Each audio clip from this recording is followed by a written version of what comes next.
Alhamdulillahirabbil alamin. Anzala sakinata fi qulubil mu'minin liyazdadu imanan ma'a imanihim. Asyhadu an la ilaha illallah wahdahu la syarikalah wa asyhadu anna Muhammadan abduhu wa rasuluh, amma ba'du. Marilah kita lanjutkan lagi tadarusan yang pada hari ini kita akan melanjutkan Quran surat Al-Hujurat ayat kedua, ya, satu ayat. Silahkan dibuka Al-Qur'annya, surat Al-Hujurat surat ke-49 ayat kedua. A'udzu billahi minasy syaithanir rajim. Ya ayyuhalladzina amanu la tarfa'u aswatakum fawqa sautin nabi wa la tajharu lahu bil qawli ka jahri ba'dikum li ba'din an tahbata a'malukum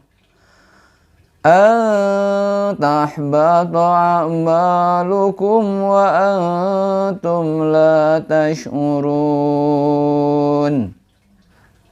Atau dengan menggunakan irama yang lainnya, irama ros. A'udzu billahi minasy syaithanir rajim. Ya ayyuhalladzina amanu la tarfa'u aswatakum fawqa sautin nabi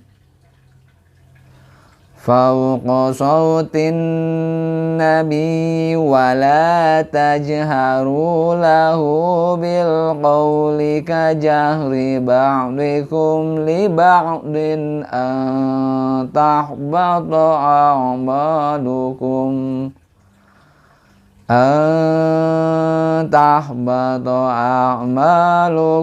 wa antum la tash'urun. Ya, begitu caranya ya membaca surat Al-Hujurat ayat kedua ini. Kemudian kita lihat bagaimana tajwidnya. Ya, dari awal ya ayyuhalladzina, ya di sana panjang ada tanda alis, ya ayyu. Nah di sana panjangnya 4 harokat, hukumnya adalah mad jaiz munfasil. Kemudian halladzina, dari ha langsung menyambung dengan alladzina, itu ada alif lam syamsiyah. Ya ayyuhalladzina. Kemudian yang selanjutnya adalah ada zina, itu adalah mad tabi'i, ya, panjang 2 harokat. La tarfa'u, la itu adalah panjang 2 harokat, mad tabi'i. Kemudian u itu menghadapi hamzah di kalimat lain. La tarfa'u aswatakum. Nah di sana ada tanda alis juga. Itu hukumnya adalah mad jaiz munfasil, panjangnya 4 harokat. Berikutnya adalah aswatakum. Aswa, wa itu adalah ada mad di sana, mad tabi'i 2 harokat. Aswatakum fawqa sautin nabi. Nah di sana ada alif lam syamsiyah, ya, hurufnya huruf nun. Sautin, maka ketika ditasydid alif lamnya hilang, nun bertasydid, dibacanya berdengung atau gunnah. Sautin nabi. Kemudian wala tajharu, wala la-nya dengan ru itu ada mad sama madnya mad tabi'i, panjangnya 2 harokat. Wala dan tajharu. Kemudian ada lahu. Nah, untuk lahu, hu ya, hu itu adalah mad, panjangnya 2 harokat. Nama madnya adalah mad silah qasiroh. Lahu, nah, jadi seperti itu ya membacanya di ayun. Lahu la tarfa'u aswatakum fawqa sautin nabi wa la tajharu lahu bil qaul. Kalau berhenti di kalimat lah, wala tajharulah. Nah, kalau berhenti tidak menjadi mad, tapi pendek saja. Wala tajharulah. Ya, misalkan berhentinya pada bagian itu jadi wala tajharulah. Kalau di wasol dilanjutkan panjangnya 2 harokat ya, kembali mad silah. Wala tajharu lahu bil qawli. Nah, selanjutnya ya kita lanjutkan. Ada bil qawli. Nah, alif lamnya itu adalah alif lam qamariyah. Jelas dibaca alif lamnya bil qawli. Kemudian kajahri. Kajahri tidak ada. Kajahri ba'dikum li ba'din. Ba'dikum li ba'din, ada tanwin menghadapi huruf hamzah a. Li ba'din a. Nah, di sana itu hukumnya adalah idhar. Dibacanya jelas tanwin menghadapi huruf hamzah a.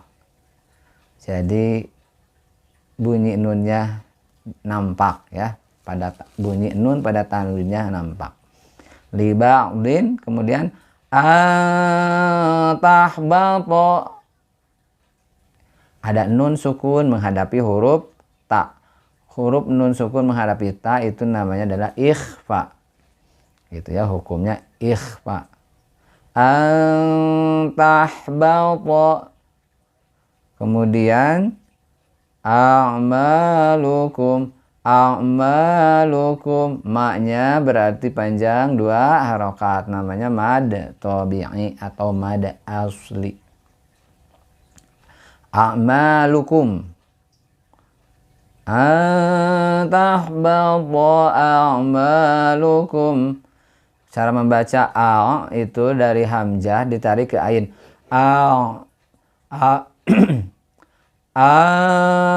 Tahbata a'malukum. A'malukum. Kemudian wa antum. Nah, wa antum itu sama ya, ikhfa. Dibacanya ikhfa, disamarkan nun menghadapi nun sukun menghadapi ta ya. Ikhfanya ikhfa aqrab. Kemudian la tash'urun. La tash'urun, la-nya adalah mad tabi'i 2 harokat dan urun itu adalah mad arid lis sukun.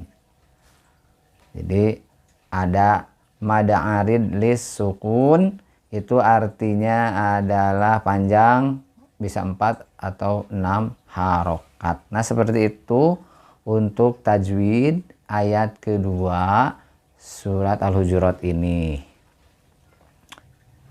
Kita akan lanjutkan kepada kandungan ayatnya. Kita lihat terjemahannya terlebih dahulu. Ya ayyuhalladzina amanu, wahai orang-orang yang beriman, la tarfa'u aswatakum fauqa sautin nabi. Janganlah kalian meninggikan suaramu melebihi suara nabi. Wala tajharu lahu, dan janganlah kalian bersuara kepadanya dengan keras. Kajahri ba'dikum li ba'din, ang tahbato a'malukum. Sebagaimana kerasnya suara sebagian kalian kepada sebagian yang lain, ang tahbato a'malukum.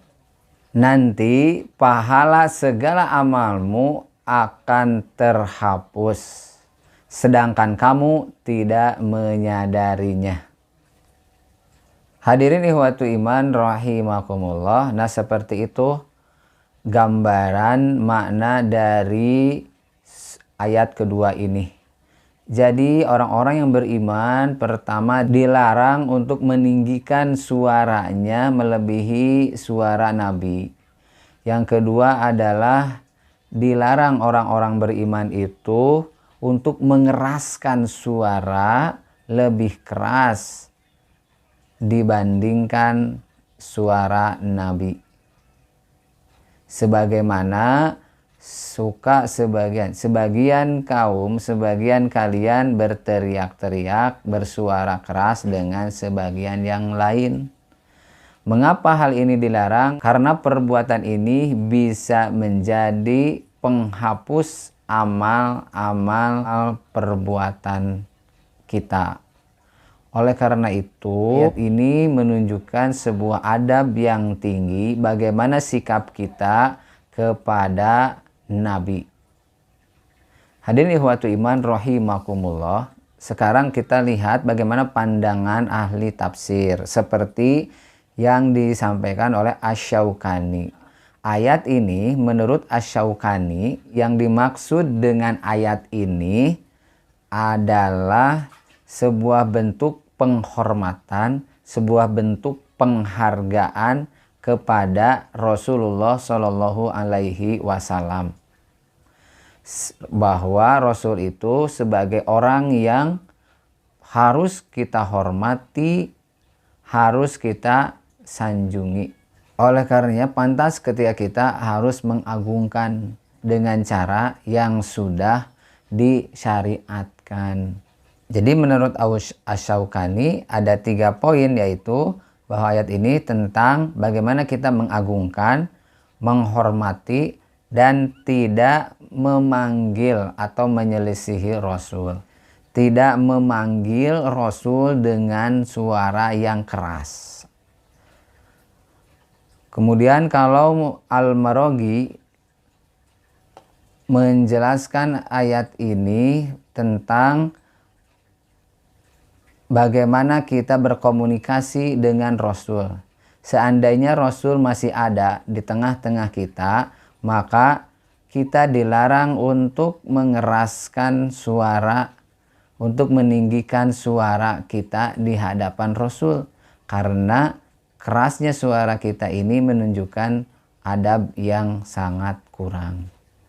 Oleh karena itu, poin pentingnya adalah jangan lebih tinggi suara kita dan jangan melebihi batas adab dan etika. Hadirin ikhwatu iman rahimakumullah. Ayat ini tidak berbicara kepada manusia yang suaranya keras. Karena pada zaman Nabi pun ada sahabat yang bernama Thabit bin Qais memiliki suara yang keras. Sehingga ketika ayat ini turun, Thabit bin Qais sangat sedih, sangat terpukul. Dia merasa bahwa ayat ini berbicara tentang dirinya, menyindir tentang dirinya. Ketika oleh sahabat lain dikonfirmasikan kepada Rasul, maka Rasul menjawab yang dimaksud ayat ini bukan keras bawaan. Dan Rasul menjelaskan bahwa Thabit bin Qais ini adalah ahli surga. Hadirin ikhwatu iman rahimakumullah. Ayat ini berbicara tentang adab. Adab kepada Rasulullah. Adab kepada orang yang lebih tinggi dari kita. Kalaulah dulu Rasulullah itu ada, nah sekarang bagaimana ketika Rasul itu sudah tidak ada bersama-sama kita? Maka tentu saja adab yang tinggi bisa kita berikan kepada orang-orang yang lebih tinggi dari kita. Seperti siapa? Di antaranya adalah kepada ulama, kepada guru, ataupun kepada kedua orang tua. Maka sudah seharusnya menjadi adab bagi orang mukmin berbicara kepada mereka itu dengan suara yang lemah lembut, tidak dengan suara yang keras, dengan nada yang tinggi. Oleh karenanya wajar jika seorang murid kepada gurunya, kepada para ulama, kepada asatid, atau kepada orang tua merendahkan hati, berbicara dengan lemah lembut atau dengan suara yang tidak melebihi suara mereka. Hadirin ikhwati iman rahimakumullah. Nah, itulah kandungan dari surat Al-Hujurat ayat kedua ini. Semoga tadarusan kali ini bisa bermanfaat. Aqulu qouli hadza wa astaghfirullah li wa lakum. Rabbana atina fid dunya hasanah wa fil akhirati hasanah wa qina adzabannar. Wassalamualaikum warahmatullahi wabarakatuh.